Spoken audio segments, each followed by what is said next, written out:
اعوذ باللہ من الشیطان الرجیم بسم اللہ الرحمن الرحیم سورۃ البقرہ آیت نمبر 179۔ وَلَكُمْ فِي الْقِصَاصِ حَيَاةٌ يَا أُولِي الْأَلْبَابِ لَعَلَّكُمْ تَتَّقُونَ۔ ترجمہ: اور اے عقل رکھنے والو، تمہارے لیے قصاص میں زندگی کا سامان ہے، امید ہے کہ تم اس کی خلاف ورزی سے بچو گے۔ تفسیر: تمہارے لیے قصاص میں زندگی ہے۔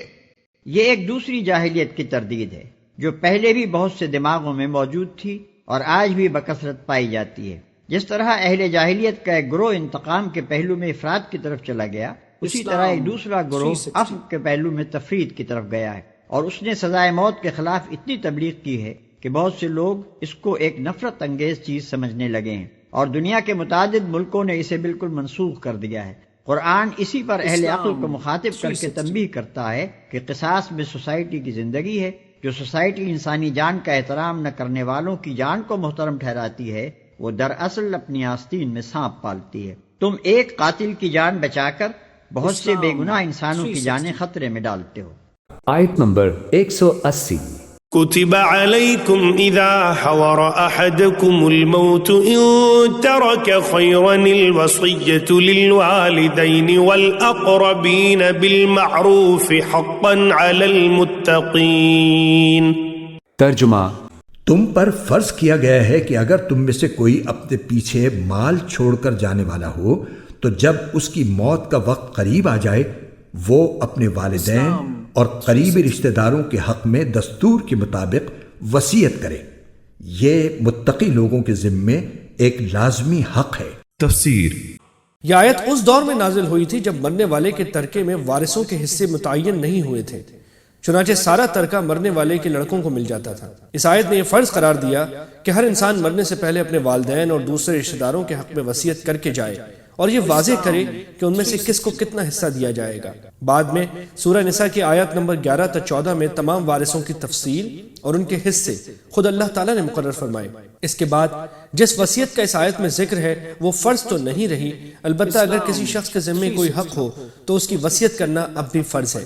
نیز جو لوگ شرعی اعتبار سے وارث نہیں ہیں ان کے لیے اپنے ترکے کے 1/3 کی حد تک وصیت کرنا اب بھی جائز ہے۔ آیت نمبر 181۔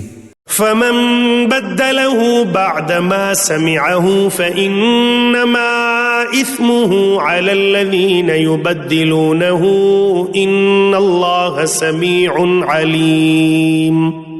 ترجمہ: پھر جو شخص اس وصیت کو سننے کے بعد اس میں کوئی تبدیلی کرے گا تو اس کا گناہ ان لوگوں پر ہوگا جو اس میں تبدیلی کریں گے۔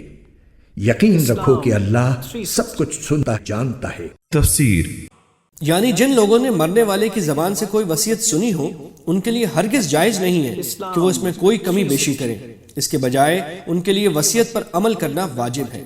آیت نمبر 182۔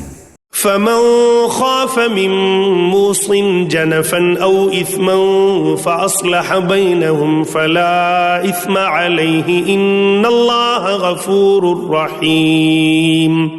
ترجمہ: ہاں، اگر کسی شخص کو یہ اندیشہ ہو کہ کوئی وصیت کرنے والا بیجا طرفداری یا گناہ کا ارتکاب کر رہا ہے اور وہ متعلقہ آدمیوں کے درمیان صلح کرا دے تو اس پر کوئی گناہ نہیں۔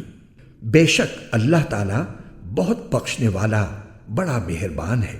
تفسیر: مطلب یہ ہے کہ اگر کوئی وصیت کرنے والا ناانصافی سے کام لے اور کوئی اسے سمجھا بجھا کر اپنی وصیت میں مرنے سے پہلے تبدیلی کرنے پر آمادہ کر دے تو یہ جائز ہے۔ آیت نمبر 183۔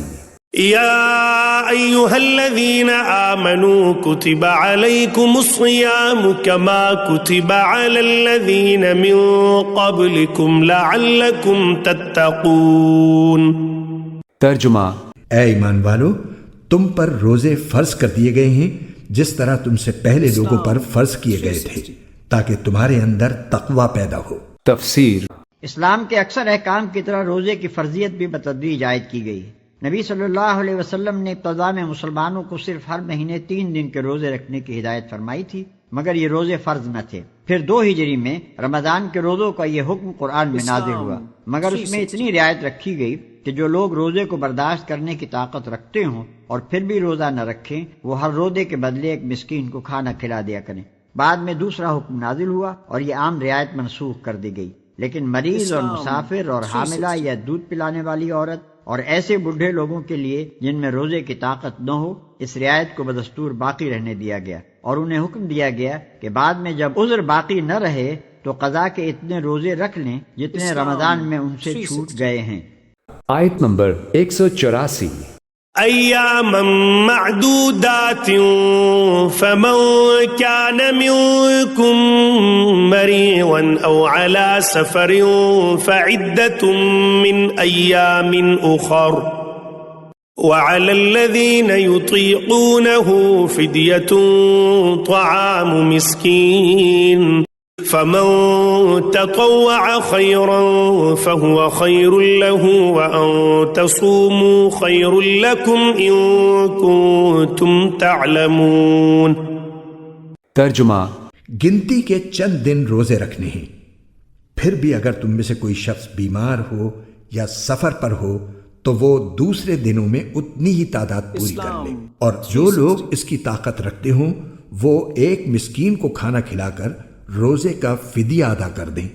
اس کے علاوہ اگر کوئی شخص اپنی خوشی سے کوئی نیکی کرے تو یہ اس کے حق میں بہتر ہے، اور اگر تم کو سمجھ ہو تو روزے رکھنے میں تمہارے لیے زیادہ بہتری ہے۔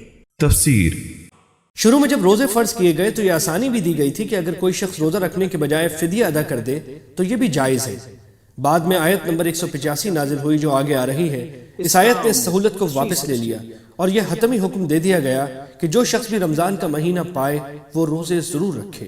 تاہم فدیے کی سہولت ان لوگوں کے لیے اب بھی باقی رکھی گئی ہے جو نہایت بوڑھے ہوں اور ان میں روزہ رکھنے کی بالکل طاقت نہ ہو اور آئندہ ایسی طاقت پیدا ہونے کی امید بھی نہ ہو۔ آیت نمبر 185۔ شهر رمضان الذي أنزل فيه القرآن هدى للناس وبينات من الهدى والفرقان فمن شهد منكم الشهر فليصمه ومن كان مريضا أو على سفر فعدة من أيام أخر يريد الله بكم اليسر ولا يريد بكم العسر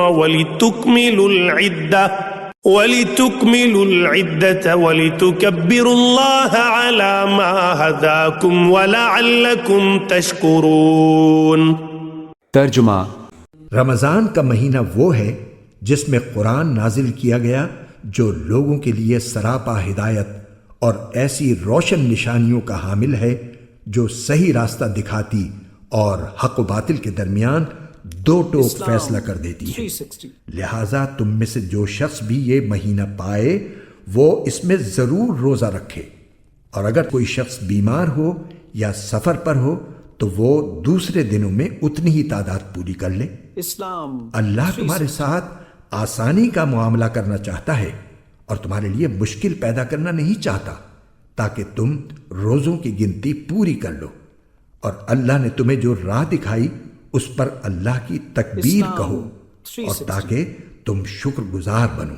تفسیر۔ اس آیت میں ایک لطیف اشارہ ان تکبیرات کی طرف بھی ہے جو رمضان کے فوراً بعد عید کی نماز میں کہی جاتی ہیں۔ آیت نمبر 186۔ وَإِذَا سَأَلَكَ عِبَادِي عَنِّي فَإِنِّي قَرِيبٌ أُجِيبُ دَعْوَةَ الدَّاعِ إِذَا دَعَانِ فَلْيَسْتَجِيبُوا لِي وَلْيُؤْمِنُوا بِي لَعَلَّهُمْ يَرْشُدُونَ۔ ترجمہ۔ اور اے پیغمبر، جب میرے بندے آپ سے میرے بارے میں پوچھیں تو آپ ان سے کہہ دیجئے کہ میں اتنا قریب ہوں کہ جب کوئی مجھے پکارتا ہے تو میں پکارنے والے کی پکار سنتا ہوں، لہٰذا وہ بھی میری بات دل سے قبول کریں اور مجھ پر ایمان لائیں تاکہ وہ راہ راست پر آ جائیں۔ تفسیر۔ رمضان کے ذکر کے عین درمیان اس آیت کو لانے کی وجہ شاید یہ ہو کہ پیچھے رمضان کی گنتی پوری کرنے کا جو ذکر آیا تھا اس سے کسی کو خیال ہو سکتا تھا کہ رمضان گزرنے کے بعد شاید اللہ تعالیٰ سے وہ قرب باقی نہ رہے جو اس مبارک مہینے میں حاصل ہوا تھا۔ اس آیت نے اس خیال کی تردید کرتے ہوئے واضح فرما دیا کہ اللہ تعالیٰ ہر آن اپنے بندوں سے قریب ہے اور ان کی پکار سنتا ہے۔